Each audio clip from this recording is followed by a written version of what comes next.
За ардс намын энхүү энэ цагт хэвлэлийн баг хурлыг хийж байна. Ардс намын нарийн бичгийн дарга сайхан бэлэг одоо энэ мэдээллийг өгөх гэж байна.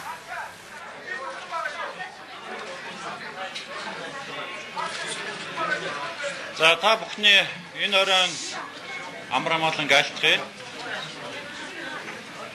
Улсын их хурлын сонгуульд оролцож байгаа ардс намын сонгуулийн төв штабаас та бүхэнд өөрсдийн албан ёсны анхны мэдээлэл хийх гэж байна.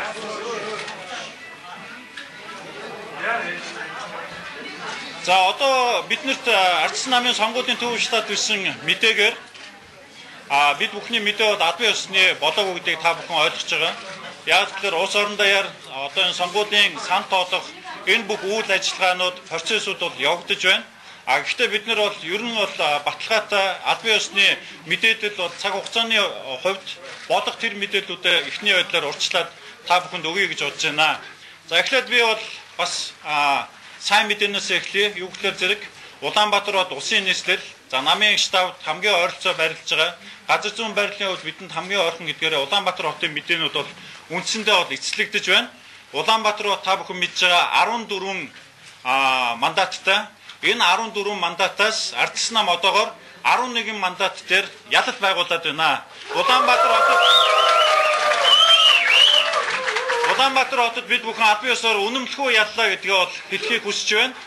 Яагаад тэгэхээр зэрэг бас бидэнд байгаа муу мэдээ бол Баянзүрх дүүрэг дээр манай 2 нэр дэвшигч аль хэдийн бол ялтаа байгуулсан 3 дахь нэр дэвшигч Наран туяа дээр за нөгөө намаас нэр дэвшиж байгаа хүмүүс оролцоод одоо сонгуулийн хэсгийн хороодоос энэ намуудын ажиглагч нарыг хөөж гаргах тэр сонгуулийнхаа хэсгийг цоожлох зэрэг хууль бус үйлдэлүүд гарч байна гэдэг энэ мэдээлэл ирж байгаа учраас сонгуулийн ерөнхий хороог за мөн энд байгаа хэвлэл мэдээллийн хэрэгслүүлэх нэг Баянзүрх дүүргийн хууль бус үйл ажиллагаанд анхаарлаа хандуулахыг ардс намын сонгуулийн ерөнхий штабаас та бүхэнд бас хүсч уламжилж байгааг хэлхийг хүсэж байна.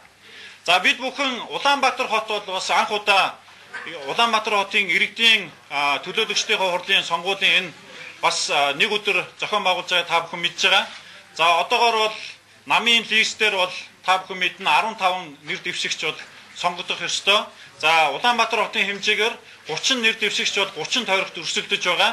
За одоо бидэнд байгаа мэдээгээр энэ 30 тойрогоос 24-өөс 26-д нь ардс нам бол ялж байна гэдэг энэ мэдээлэл бол биднэрт байна. За хөдөө орон нутгийн мэдээлэлүүд бол нэлээд цаг хугацааны болон орон зайн шалгуураар та бүхэн мэдж байгаа. Энэ дүн мэдээнүүдэд нэгтгэхэд бол хүндрэлтэй байдаг. Одоо бидэнд байгаа мэдээлэлээр ерөнхийдөө хөдөөний тойргууд дээр бид нар нэг 50% бол амжилт үзүүлээд явж байна гэсэн ийм ерөнхий дүн мэдээ байна. Энэ дүн мэдээнүүдийг бид нар нэгтгээд үндсэндээ та бүхэнд бол мэдээлнэ. Ерөнхийдөө бол ардс нам энэ сонгуульд бол олуулаа ядах, олуулаа хамтдаа ялгын өрөөтэй орсон энэ ураа маань энэ бидний зорилго маань бас биелэхэд ойрхон байна гэдгийг бас та бүхэнд хэлхийг хүсэж байна. Бид нар дараагийн мэдээллийг ойролцоогоор цаг орчмын дараа дахин та бүхэнд мэдээлэх болно. Баярлалаа.